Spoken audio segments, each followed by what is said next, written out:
And now, a smash hit from our first album, Homemade Haircut.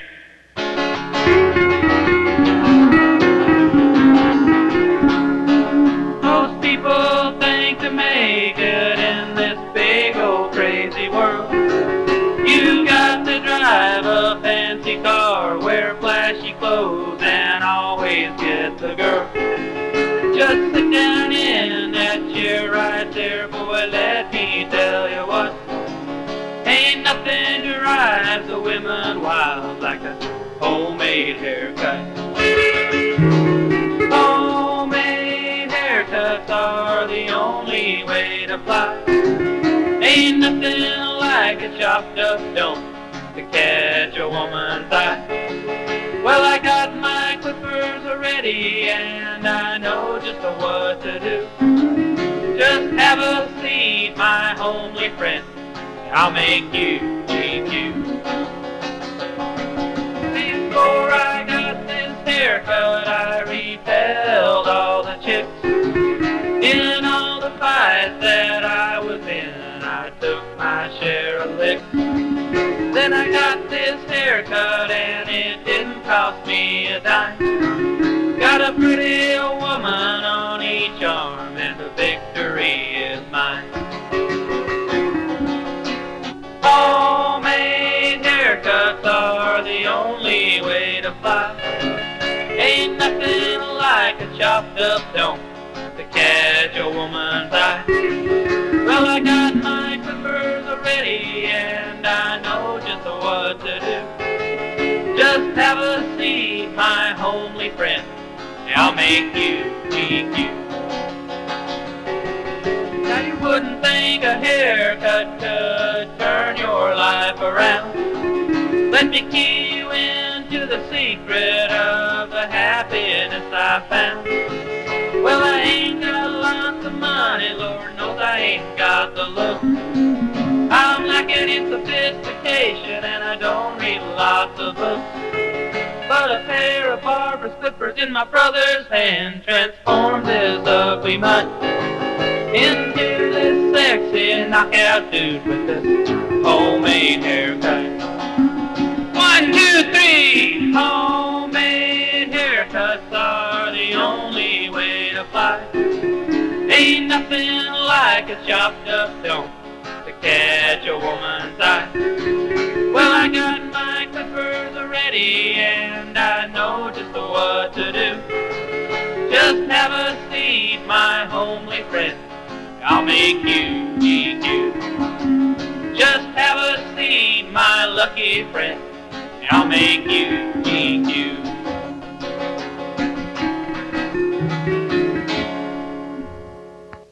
Now there you go. That's good. Yep, just a little bit off the sides there. Yeah. Nice comb work. Every barber has to have good comb work. Yep, nice discernment. Keep up the discernment. It's important. Not the ears. Although that's, Grammy got our ears sometimes. Just a little bit off the top, please. Yep. Looks like we could both use a haircut. He's doing some good comb work there. Oh, no. Yeah. What's that? Okay. That'll be enough. Thanks, Matthew. He clearly missed plenty of spots. Hey, I like the do. We were both thinking something, some sort of surprise element here. Surprise. This is my natural. This is my natural hairdo. Right? Yeah, when you don't have to keep it short for school, it's like that, huh? Yeah, there's like no combing involved with real, natural tangles. Right. Just let it fly. Business in the front, party in the back is what they say. Yep, party all night long. That's right. So what's going on? We're here. I'm Bud Catfish Dickerson. And I'm Biff the Mulleted Man Rogers. Coming at you. And this is the Polyester Man, where we talk all things Hillbilly Junction Boys, and we usually talk about one of our songs. And tonight's episode, what are we talking about? Talking about homemade haircuts. That's right, homemade haircuts. And this song, we have probably over 100 songs, and this is probably one of our songs that really I think is grounded the most in truth. I mean, we had the homemade haircut, and we experienced all the highs and lows, mostly lows, of the homemade haircut. Say this one's grounded most in truth. I mean, what about mail order groom? You know, you did a fine job and made some pretty big bank doing that gig. Yeah, that was a good time in my life. I mean, lots of freedom. Shipping costs, were lower then. So I could ship myself around pretty easy and pretty lucrative, actually. It's all about shipping. You Yeah. gotta ship your pants, ship your drawers, Yeah. ship yourself. Yeah, you got to ship yourself as often as possible in that market. Yep. I like to ship quite often. It's important to ship daily. Some people say multiple times a day one should ship. That's true. That's true. You don't want to ship too much, though. What you don't want to do, you don't want to ship at work. Yeah, you don't want to ship at work. You don't want to ship in public toilets because that's gross. You don't want to be caught. You don't want to be caught shipping on the sidewalk. Yeah, they just don't have the logistics in place. Yeah, no shipping there. But yeah, let's get back to the task at hand. So, yeah, like homemade haircut, like Bud told you about, going back with a little history of it. There again, this is another night where I have been pre-briefed on said notes. So, looking back, growing up on the ranch where we did, we never had fancy haircuts. We always got haircuts from our mom. And, this might surprise you, but she never had any like actual training, no barber school or cosmetology school or anything like that.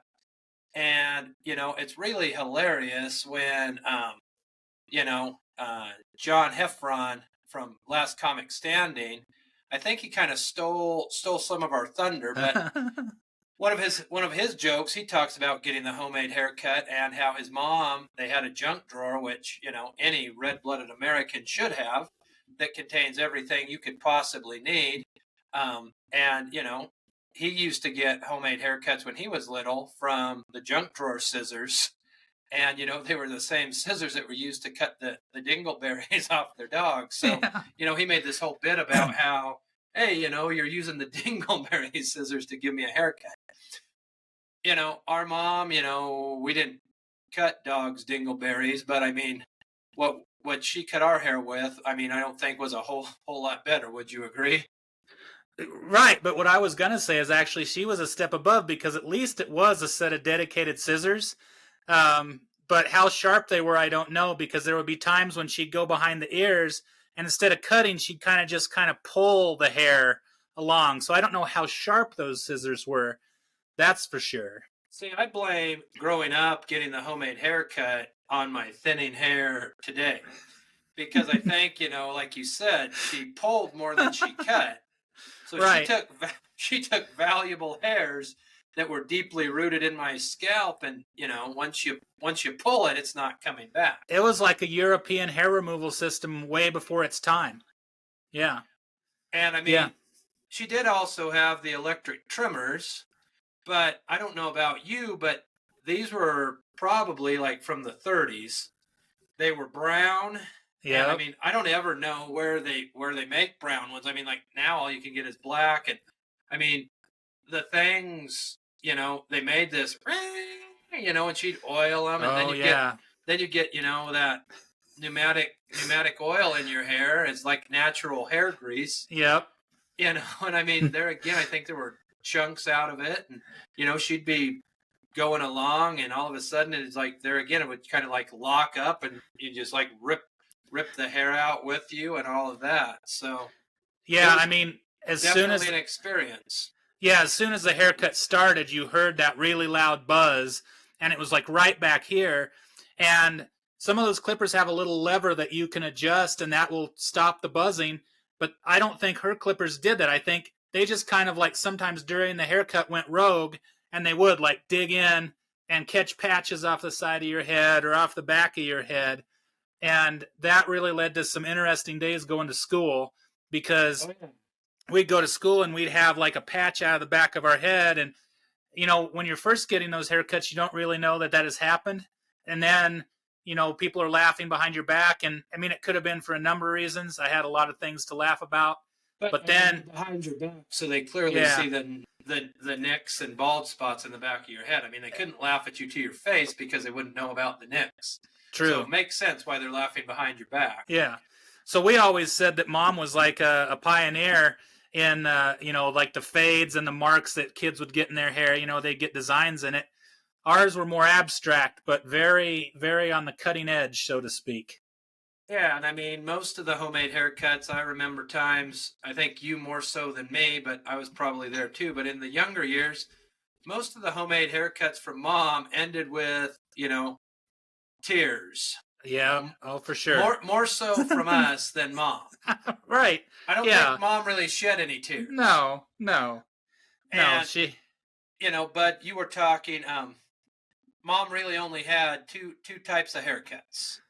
Tell us about those. She had 2 haircuts. That was the crew cut, and she also had the bowl cut. But luckily, she never did the bowl cut very often. I don't think ever to us, but that was really the only one she could do. And then she also did one, I guess she had a third one, where the sides were super short and the top was just a little bit longer. But it wasn't like even. Skin on the side, buzz on top. Yeah, and I remember. You could call that high and tight. Yeah, super high and tight. And I remember, growing up, I always wanted the crew cut the most because of the choices, I guess, of the small number of choices. Yeah, you would think with the crew cut, you would put on a guard, it's like a number 2. You put the guard on, and you would think that no one could possibly mess up where you have a plastic guard and cut it the same, same length everywhere. But it was something that it was a challenge that Mom took on with a vengeance.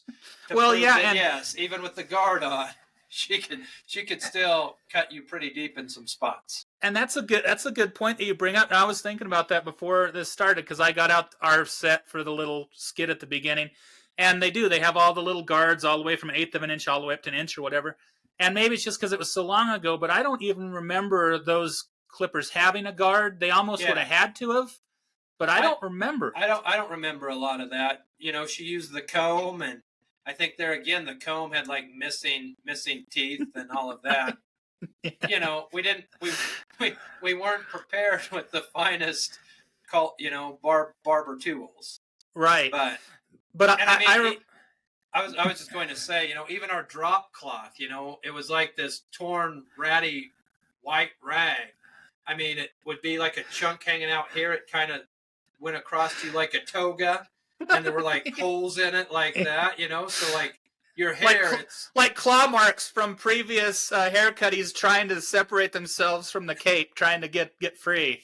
Well, yeah. So I mean, the hair that it's supposed to be protecting you from, it was still like all over your skin, which like in the summertime. We were out on the front step and outside the porch, in a rickety wooden chair, and she'd tie it on your toga on you, and and your hair's just flying and all of that, and neighbors might be driving by and watching what happened, and you're sitting out there shirtless like God made you, getting a homemade haircut. Oh yeah, what's wrong with that? Apparently a lot, but like then when it was colder, we were in on the porch and same kind of setup, and yeah, I mean, you didn't want to be the first one, it was like haircut day. We both got haircuts, and it was like you always wanted to go number 2, the second, talking about shipping again, number 2 pun.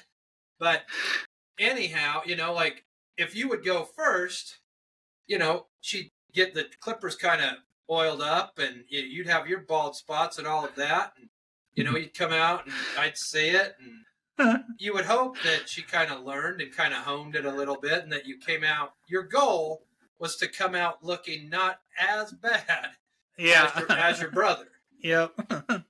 You know. Well, and I mean those were formative years too. Those were times when you wanted to look good, and you came to school with a crew cut with the chops in the back and stuff. And but what I will say is, of the choices, I always wanted the crew cut because, and matter of fact, I wanted my hair shorter just for the simple fact that during the wintertime, our parents were parents who made us wear stocking hats and snow boots to school, and you'd ride the bus, which that's a whole other conversation.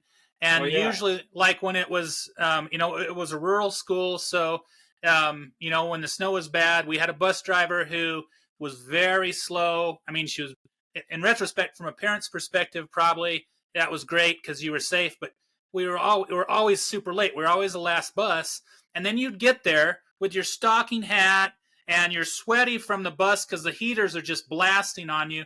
And then you walk like a walk of shame down to your classroom, and you're trying to pull your stocking hat off, and your hair's all just greasy and matted and stuff. And so I always, if I'm going to say anything good about the homemade haircut, it was I liked the crew cut because that prevented any hair disasters in those types of situations. Didn't really have to comb the buzz cut.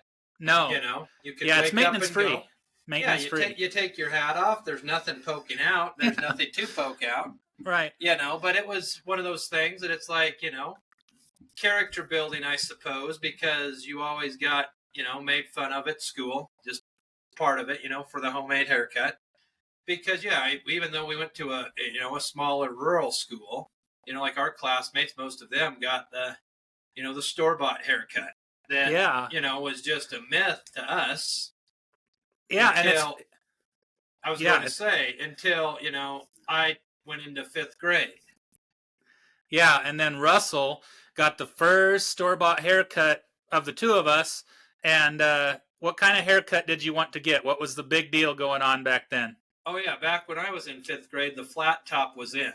Yeah. And it's like, so we went to the mall in Cheyenne, and there was a Cost Cutters in the mall. So there again, I thought it was awesome going to get the store-bought haircut. Had I known that like Cost Cutters is like the bottom of the barrel for store-bought haircuts. It's slightly above the homemade haircut. That's kind of where Cost Cutters falls. But, it was awesome. Got my, first store-bought haircut when I was 5th grade in the mall here in Cheyenne, Wyoming. And they, asked for the flat top, and they cut it up, and they don't really trim much off. I'm looking at the floor, and it's weird because it's like there's a lot less hair on the floor here than what I'm used to. So I'm like, did you even, are you even cutting anything? They put their hair gel in, and then they show you, and it's like awesome. And so, and they take the mirror and show you the back, and there's no gaps or cuts or scars. So that's a plus. I'm like, this is fantastic. But then, so I go home that night, and then the next morning, try to recreate it. And it's like, I couldn't make it look like a flat top. Like Mom even bought me some gel, and I'm putting it in there. And I think I look like more like a goon than when I just had the buzz, because it's like, man, this doesn't look anything like they sent me home. But you stuck with them, and you're still going to that Cost Cutters to this day, right? Oh, yeah. I'm a lifetime member. I'm a lifetime member. I will say this haircut that you see right now is Cost Cutters from a couple days ago, so don't knock Cost Cutters too hard. It's feel free to knock Cost Cutters. This haircut here, Cost Cutters, could also be Cost Cutters. I mean, can you prove it's not Cost Cutters? They also cut on style. And hey, Cost Cutters, I'm open for, endorsement deals and all of maybe that. some promotional stuff, maybe some promotional cuts. The Hillbilly Junction Boys. This episode of podcast number 5 brought to you by Cost Cutters, where you can look like this if you want to. 1989 Cost Cutters, looking good. See? Thank you. You're welcome, Cost Cutters, for that shout out to you. Business is going to increase tenfold.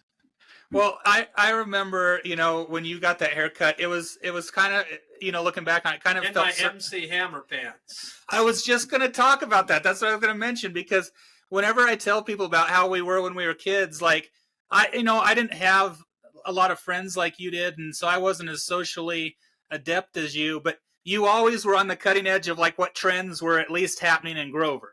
You had the MC Hammer, the wrestling pants. You got the flat top. I remember you had that beret that you and Corey wore. But I mean, it always worked out for you because you were good at kind of, like I said, being trendy. Yeah, only, I didn't really pull off most of that, Had I been in the big city, I probably would have got my butt kicked most days. Yeah.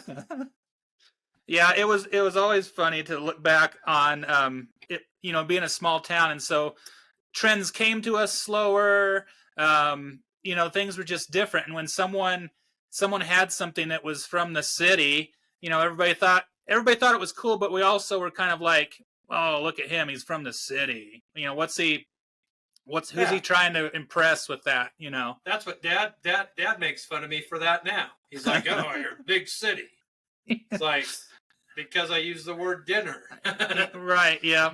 My highfalutin city word. What the heck happened to your roots, Russell? Jeez. Yeah. And speaking of that, apparently, I'll tell you this funny story. My kids shared it because I was taking my youngest daughter to a birthday party on Saturday. So Dad was in here talking about making fun of my bit, where my roots used to be. So pulling out of my driveway, there's a lot of snow on the street. We still had a lot of snow, and like my driveway was clear, but it's like I wasn't going to put it in 4-wheel drive. And so I go to back out with my youngest daughter and, get kind of stuck in the driveway or right at the base of the driveway before I get out in the street. And so, I kind of put it back in 4-wheel drive to get me out. And then I back out fast, you get a run at it like you're taught to, and get back out in the street and take off. So, Sunday, riding in the pickup with my kids and my oldest daughter and my son, they're talking. My oldest daughter's like, yeah, Papa was laughing at you when you got stuck in the driveway. I'm like, oh, yeah, what was Papa saying? And she's like, well, he's like, man, I thought I taught Russell how to drive. Didn't he grow up in the country? And this is coming from my oldest daughter who wouldn't know to make this up. So this is, as I'm listening to this, I mean, that's spot on. That's spot on what Dad would say. And he's like, man, didn't Russell grow up in the country? Didn't I teach him how to drive? Why doesn't he put it in 4-wheel drive? Does he know how to drive a 4-wheel drive? He learned better than that. They're just laughing at me. So it's like, yeah, the city. Yeah, I forgot how to drive. This coming from a man who once chased cattle on his international tractor in a muddy field.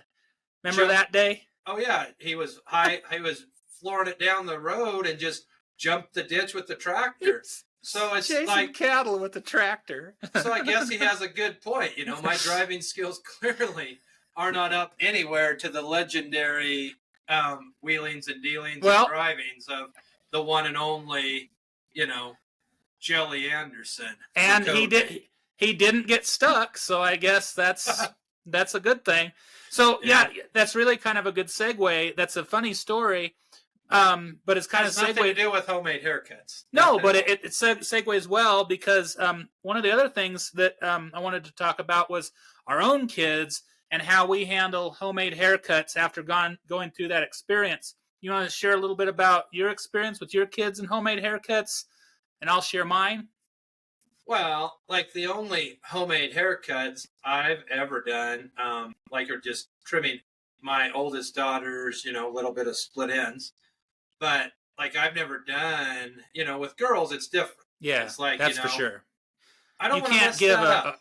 You can't give a homemade haircut to a girl. There's too much at stake. Yeah, with my son, I mean, you saw some of the recent pictures I shared with you.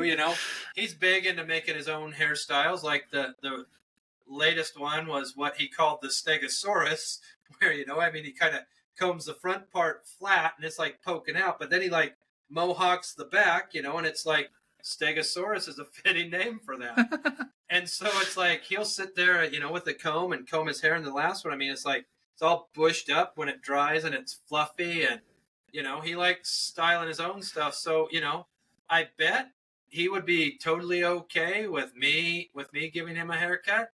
I've let, like, when I grow this really long, like this last summer, so I don't let my kids give me a haircut, but I did let my girls wanted to trim my goatee. So, they're again, though, I use the guard on mine, so it can only go so deep. You Yeah, can't they really could only do mess so up. much damage. Yeah. So, but they got a kick out of that as they're trimming me, and even my son got in, a little bit of that. He got to trim the mustache. He, using some scissors and a little Wow. trimming there. That's I brave. mean, safety scissors, so they don't really do much. I mean, but all of that, and the funny thing too, talking about hair, and also my oldest daughter, because she's getting more observant now. I was buckling her into her car seat here on Sunday after church. I'm leaning in, and just when you get older like we are, my hair is disappearing up here, but like I noticed that my eyebrows are bushier, and there's a lot of hair like growing in my ears, like long hair. And so, like, my oldest daughter, she's like, Daddy, what's that? She's like, your ears are hairy. And she like pulled one, and it's like 2-inch hair growing off my ear. She's like, can I pull it? I'm like, no, don't pull it. She's like, it's gross. She's like, your ear's all fuzzy. I'm like, leave it alone. I said those could be replacements if I needed them up here one day. Well, and when you try to pull those long ones on your ears, if you don't get them, they end up curling like a ribbon, like when you curl a ribbon by dragging it over the edge of a table. Oh, yeah. So I'll end up with this 2-inch curly ear hair. Yeah, and you bring up a good point, because I remember the first time I realized I was old in the eyes of a salon, a stylist. I was at Cost Cutters, and she finishes up the haircut, and then she trimmed my beard a little bit, but then she starts like cutting the eyebrow hair. She put a comb down, and she starts cutting the eyebrow hair, and then she starts cutting around the ears and in the ears, and I was like, oh man, I know I'm old now. It's that someone who's professional says, hey, you can't go out looking like this. Oh yeah, you got to trim nice that stuff someone's up. watching out for you. Yeah, they trimmed my stylist. She trimmed my eyebrows, and it's like with the mustache. Sometimes I'll be going like this, and there'll be like a long hair in my mustache, and I'll think, man, that I need to trim that up. But so I go to pull on it a little bit. It's not connected to my lips, Jason. Like it goes all the way to the bone. Nose. Like it's like I'm old, and it's like like long and like this. I'm like, man, that's got to be like a 2-inch long nose hair. And then by that point, it's like I feel bad pulling it. It's like, my goodness, this hair's grown this long. Who am I to stop? Let him have his day in the sun. Yeah. Who am I to tell him it's not okay to be there? Plus, that could be a load-bearing hair. You never know. I mean, that thing might be keeping out all kinds of diseases you don't even know about. Oh, yeah. It reminds me back in college when you bought the nose hair trimmer, because you were suffering from nose hairs back in the college days. And I remember that little, and you put that thing in, and then I just, so we all tried it. I mean, what do you do? What do you do when you get a nose hair trimmer? You share it with your buddies, and everybody's trying it. Yeah. And then your eyes are just watering, and you're sneezing, and it's like, man, this isn't all what it's cracked up to be. No. The one thing that I had forgotten about, I want to make sure we talked about, was we gave each other homemade haircuts all the way up until college, and there was an experience that happened. We lived in an upstairs apartment, and it was an old time apartment, and the countertop was. Can I pause you there, please? Like, sure. You were talking about how we gave each other haircuts. Yeah. I think you want to rewind it to the very first homemade haircut you ever gave me. Do you remember that? That's probably what I'm talking about. I think I'm getting to. No, not in college. Oh. Think back. I think I was like 4 years old. Maybe you tell the story. If I say bow tie. Oh yeah. So that's right. We've been the victim of a homemade haircut and the hair cutter. So yeah, when we grew up in the weave, but I wasn't the hair cutter. I was the cuttee. So when you grow up in the country, especially where we were isolated like we were, there's not very many families or kids close, let alone girls. It's very hard to find girls in the country. And but there was a family that was friends with our parents, and they had 3 girls, and they were about our age. The one was my age. let's see, one was your my age, and and one then there was a year one younger than me. Yeah, but we and it was always a special thing when we had friends coming over, whether it was girls or just friends, other kids and friends, because it happened so rarely. So like a lot of times, mom and dad wouldn't even tell us. Like we'd just be out playing, and all of a sudden, family friends would show up, and that was like gold because we didn't have people close to us. But this particular time, we knew that these girls were coming over, and we were probably in maybe fourth grade and second grade, maybe. I don't know. I think I might have been only in kindergarten. I was pretty young. Okay, so anyhow, we really wanted to impress these girls, so we had little bow ties that we put on. We were such look dorks. nice for the ladies. You gotta. I mean, even then we were trying to impress the ladies, but even then we were failing with the ladies. So I mean, it's at least for me, that's been a pattern of through my lifetime. But when you have the ladies coming over, you got to get a fresh cut. So I decided to go ahead and give Russell his very first homemade haircut from me, and he'll tell you a little bit about how that turned out. Well, I don't really recall a lot of it because Mom, caught before it got too long, too far into it. But, Bud had his, we'll call them dingleberry scissors, but I mean, they were probably his safety scissors. Yeah, that's probably true. And I mean, we're standing there in front of our mirror, and I'm sitting there, and he had it cut, and I mean, yep, he cut like the front part off. Like I had a bald spot, like right here, and then Mom walks in, and luckily saved and she's me, like, "Teach me how to do that." So that's how we got to impress the ladies, and I didn't get to give Jason his homemade haircut. Yeah, because it always starts with the younger brother first. I was just gonna say that's Big Brother 101. Always make the younger brother try it first. Always. Yeah. So I mean, we go out there in our bow ties, and I have this big bald spot on my head. And let's just say the ladies were impressed. Yeah. The rest is, shall we say, history. Yeah. So that you have such a good memory for things that happened so long ago. I hadn't even thought about. But what I was thinking about was a haircut that I gave you in college, and so we lived in. I was on the receiving end. There's a trend here. So our apartment was very small, and it was very old, and the countertops were black, but they weren't. It wasn't a non-porous material. It was almost like leather. Why you would have leather countertops, I have no idea. But that's because you're classy. Nothing says classy like leather countertops. Yeah, and I don't know what material it was, but it felt like leather, and so it was the only place in our house that was big enough and had a tile floor to do a homemade haircut. So he's talking too fancy. It was linoleum. It's not tile. Yeah, that's true. And so I mean, we still had all the stuff, the cape, the trimmers and stuff, and I trimmed Russell's. Tell about the cape. It wasn't one of those cheap tablecloths that you get from Walmart. That's right. We cut a little slit in the middle. That's right. And wore it like a poncho. So it was a haircut poncho. So he has his haircut poncho on, which actually we should have patented because I don't think a sliver of hair got on your body. So no, the haircut poncho. So, if anybody's watching this, don't do it. This was created by us. The haircut poncho. So as you can tell, Russell's hair is remarkably dark. And so the countertops were dark. And I guess I got a little crazy with the hair cutting.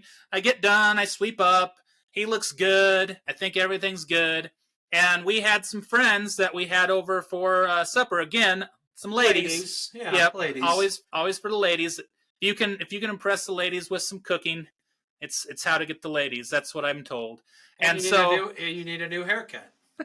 So we're looking good again, and I decided to make some homemade bread. And so we have 3 or 4 ladies over, and we got the bread out, and they're eating the bread. And the one woman, she starts eating the bread, and she's like, "What is this in this bread?" And it's filled with little like 1/8-inch long, dark black hair. But and the good thing is they weren't curly. Right. Oh man, I mean that would have showed intention at least. The accidental leaving of hair and bread because I had rolled the bread out on the leather counter. So just The homemade. black leather counter. Yeah. And that's why I didn't know. I mean, and like I said, I must have just got crazy because I mean, how the hair flew onto the counter, who knows? Well, because as I recall, you still only knew your one style. It was a buzz cut. Right, that's true. You know. Well, let's see. But in the ladies' defense, they continued to still eat the bread. Well, and they're still good friends with them. Well, I mean, one of them I'm married to. My wife was there, and she I don't know the woman who Probably first didn't eat the bread. No, she probably didn't. The first woman who found the hair, I mean, she was pretty turned off by it, but it'll do that to you. Yeah, hair bread, not always a good idea. But so that kind of comes to a little bit full circle. I wanted to talk a little bit about my kids' first haircuts. When we I did homemade haircuts for my boys up until just a couple years ago. There again, because boys are usually comfortable with a buzz cut, or Jackson, who we'll have on here in just a couple minutes, always liked the mohawk, and that was super easy to do too, because you just buzz the sides, and whatever length the top was, you just gelled it up, and you're good to go. But I remember he rocked the hawk. Yeah, he had the mohawk for probably 5 or 6 years. So that was always fun. But I remember their first haircuts really well because we let their hair grow really, really long before we gave them their first haircuts. And then when we did, it was a real traumatic, scary experience for them, I guess, just like us. So, I mean, I can't fault them there. But I remember always... You're 3 years old and this big was coming at your head. Right. And all of a sudden, I mean, you're seeing your own hair fall on the ground. It's like, what the heck is happening? And I remember that we always had to give them like a sucker or a piece of candy while they were getting a haircut, or they'd watch TV and have candy. And so at the end, like, their tears are coming down the cheeks. They've got the sticky candy covered in hair on their face. And then, mid haircut, it's just all chopped up and stuff. It just wasn't a good experience for them until they'd had a few haircuts and they knew how to roll with it. Trying to look good for the ladies. Yeah, and so I wanted to talk a little bit about some things that I know about our family. What I've discovered about myself even is that I'm more vain than I thought I was or would like to be. Like, I like to have a nice haircut. It makes you feel good. But because I remember he still has a luscious head of hair. That's right. Check it out. Yeah. I remember several years ago, Dad and I don't know if you were there or not, but we're riding in the pickup somewhere, and Dad says something like, I got to tell you something. And I can't remember what we were talking about before, but he's like, I got to tell you something, and your mom doesn't even know. And I was like, what is this going to... plug your ears, Mom, if you're listening to this podcast. What is this going to be that, at that time, I mean, they've been married 25, 30 years, whatever it was. And I was like, what is it, And I was like, do I even want to know? And he's like, when I was about your age, so I guess I was in high school, maybe when I was about your age, I wore a hairnet to bed every night to keep my hair looking good. Had you heard that? Yeah. Did you? Okay. Yeah, we made fun of him. Yeah, right. And now, my own son, who will be on here in just a couple minutes, he has very good hair. It is luxurious, and he's smiling right now. I'm watching him here. He has really good hair, but he's very proud of it. And now, so he's taken to at night. He wears a headband at night to keep it from. He'll explain it when he comes on. So if we have a second, it's going to fall out. Let's talk about the reason that we're going to have him on.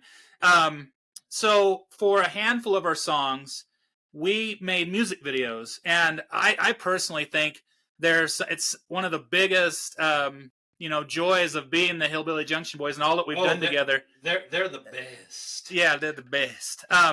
And so we filmed a music video for Homemade Haircut that when you're listening to this, wherever you're listening it to, there will be a link to the video in the description so you can watch it. I recommend watching it and then, listening to the rest of the podcast, but that's just my suggestion. But so, Russell, tell us a little bit about how we filmed our music videos. Roll us through the process. Well, our music videos were very low budget. We had a camcorder. We had someone who was willing to record, who, she was a friend of mine, and it's like, hey, do you want to video us in some wacky clothes and, out in the streets of Chadron, Nebraska? And she's like, sure. So I don't know who's crazier, us or her. And so then it's like, we needed the music to go in our music video. So it was on a cassette, on this old battery-operated cassette player that you can't hear. That we just hung. We had a tripod. That was where our technology ended. Then we had the camcorder on the tripod, and we hung the tape recorder, the tape player, from the tripod with string or something. That was when we first started, before we got before we got the woman to shoot the video. That's right.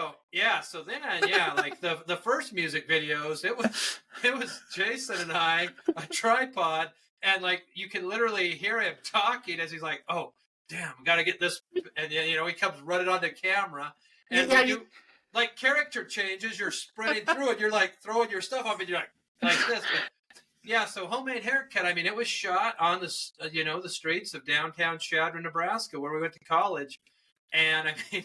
We're just there on Main Street, Chadron, first scene, we're in front of a barber shop, and she's recording, and, the haircut poncho is put to full use, and, it's shot in black and white because we want to make it look cooler and cover up a lot of the stuff that doesn't look real. With that, let's pause just a second and bring on my son, Jackson. All right. Come on, Jackson. Now, you might not be able to hear Uncle Russell because I got the headphones on, but come on into the frame. So what Uncle Russell said was, he said filmed it. You're not in the frame. You got to get in the frame. Is he in the frame now? You got to get, there you go. Sure. No, you got to get a little more in the frame. Just pushing me out on purpose. A little more, there you go. Share those luscious locks with the world. Yeah, look at this. Do one of this for us.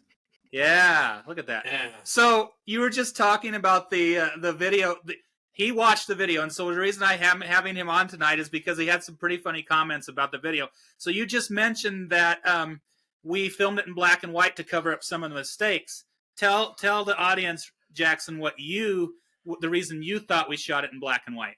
So when I first originally watched the video, I thought it was black and white because people your age, probably that's all they had back in the day. So then, and what I really liked about the video, shooting it in black and white, is there's a segment in there where you have some hair oil and some clippers, and you're shaking the hair oil. What was the hair oil? I believe it was Worcestershire sauce. It was Leon Perrin's Worcestershire sauce. So then there's a scene in the video where we talk about we didn't get any of the ladies until we got the homemade haircut. But we have these two women that kind of fight us and push us off, or push me off, and throw me kind of off into the sidewalk. And so when Jackson saw that part of the video, I asked him, I said, who do you think those women are? Tell us a little bit about that. So, I think one of them looked a lot like my mom's side of the family's my grandma, and it looked almost exactly like her until my dad told me that it was actually it was my mom, right? Yeah, he thought it was your grandma? He recognized his mom, but he thought the other woman, the sheriff, was my wife's mom. So his grandma and my wife now were in the same video together, playing love interests of mine. It's a good thing you have pretty hair, Jackson. Anything else you want to share about homemade haircuts? Anything else you want to share about the video observances that you made? And then when I saw that you were getting your hair cut, and like I don't know, in this one part of it, your hair was like really curly and in an afro, and I said I never knew that your hair was like, I never knew you had an afro growing up. He thought that was my original hair. And in reality, it was a yellow clown wig that you could get at any, And that's why we Costume shot in shop. black and white. Yeah. It was an artistic choice, not our And it- only choice. And in like one of the scenes, like, you know, where we're talking about, you know, gotten a lot of fights, I'm wearing my captain's hat, you know, my sailor hat. You know, the costumes are phenomenal. Truly phenomenal. Yeah. Yep. And I remember, like, you know, like you were talking about, like, the click of the tape recorder, and then you had to have it at the right spot so you had enough time to run into the scene. And I was thinking about today, it's like it was as live as you could get, because the music is playing, you're running into place, you're doing costume changes, just like you said. And if you messed up, then you have to go back and rewind the tape recorder, you know, to the right spot. You couldn't just like play it on your phone or anything. It was a different time. Different time. Yeah, and Jackson, I mean, we could have shot it in color. Color existed back then. We chose to go black and white because we wanted to go the artistic appeal. Yeah, we're artists. Artists first, musicians second. Well, musicians ninth. Artists first. Storytellers second. But sweet rocking guys in polyester all the time. All the time. Jackson, you have anything else you want to share? No. Thanks for being part of Polyester Man. We might have you back. You did a good job. Nicely done. I wanted to talk about, like, what's the craziest haircut you've ever got, other than one from Mom? Have you had a crazy one? Well, I mean, I think the one from you and, you know, or the two from you were right there. I mean, the bread one, that was good. The one, you know, when I was 5, that was also good. Outside of that, it's like, you know, my other haircuts have been, you know, at like stylists or whatever, because, you know, that's where you go. But one of my craziest haircuts wasn't so much the haircut, but it was the experience that kind of weirded me out. But then I found it surprisingly pleasurable.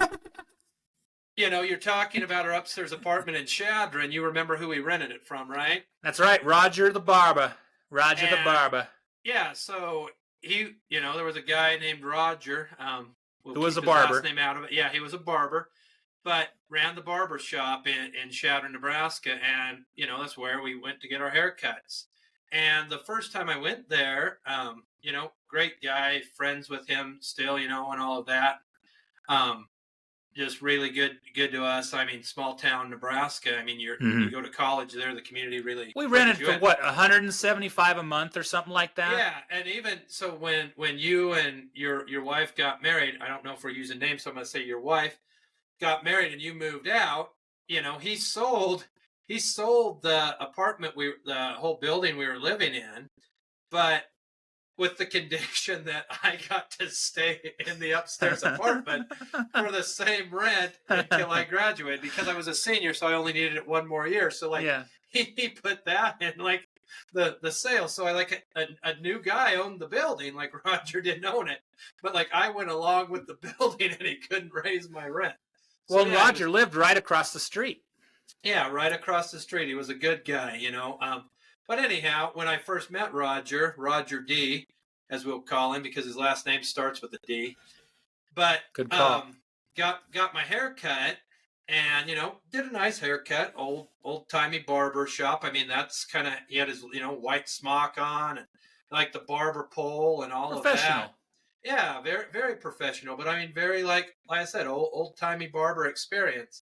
Mm-hmm. And you know, he takes the smock off me, and I'm sitting ready to get up out of the chair because I think I'm done.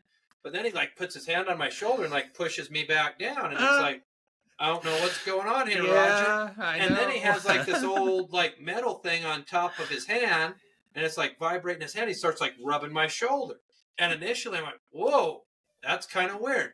But then it felt pretty good, and you're like, you know. And so he's like rubbing your shoulders with this old timey, you know, hand vibrator. I mean, it gives you a shoulder massage, and I'm like, So then it's like, you know, he became my official barber after that, and like every time you go in there, you kind of expect that. I think the haircut, you know, was like $10, which at the time it's like I thought that was a lot, but I mean, like you pay that at Cost Cutters and you don't get the massage, Right. you know, and so And if you ask for it, they think you're some sort of pervert. yeah, you don't want to ask if it comes with a massage. Hey, by the way, does this haircut come with a massage? Yeah, I'm just asking. Where's your middle hand? Yeah. Where's your middle hand vibrator? Where's your middle hand vibrator? Where I used to get my hair cut, he always massaged me afterwards. Is that not normal? I just thought it was, you know, it's kind of like that episode of Friends, you know, where they're talking about, you know, measuring the inseam. Mm-hmm. And, you know, talking about cupping. I just thought cupping was normal. You know, I thought getting a massage was normal. But, you know. Well, that is the way to get the most accurate measurement. Well, yeah, you got to get up in there. But, you know, I mean, that's the thing. And it was through him, you know, like, I know, like my freshman year, well, we were looking, you know, for a place to live, and just met through him. And he's like, hey, I have this, you know, upstairs apartment, and the rent, I mean, like you said, $175 a month. I mean, for technically, I think there were 3 bedrooms. I mean, we, you know, built our bunk beds and had one, but I mean, then we had the deep purple shag. Then we had the deep green shag. And I mean, you had black leather countertops in the kitchen. And crisp white linoleum. I mean. And then we had our, you know, our bathroom was that little quarter thing. And then what was funny, like there was like a 4-foot hallway to our kitchen where the black leather countertops were. But as you were walking through the hallway off to your left, there was this window. It wasn't even tinted. It was just like clear glass that looked into the shower. That's right. So, remember, like we didn't cover it for a long time. So like you'd be walking into the kitchen and I'd be looking at you through the shower. But then, you know, when you have people coming over, and some, like Jason was always about his privacy, you know, so we had to put, you know, we put that like what is it? Shelf lining, whatever. Yeah, contact paper. You know, that paper over it. So only someone who's worried about his privacy knows what contact paper is. It was just odd that, boom, here's the window to the hallway as you're in the shower. Yeah. Well, that's it for we won't say tonight, because who knows, you can watch this whenever you want. We aren't going to force you, tell you when to watch it. We'll just say goodbye for now. This is Bud Catfish Dickerson signing off. With Bobcat Rogers signing off. And if you're ever lucky enough to get a homemade haircut, you know, give us a shout out and let us know how it went. Go ahead and send us pictures of your homemade haircuts, and we'll be sure to share them on our social media. It's always good to see fellow sympathizers of the cause. Yeah, make sure it's the top side haircut. This is, you know, we want to keep it PG. Yeah, this is a family show. All right. Not even close. All right. Take it easy, everybody. Bye.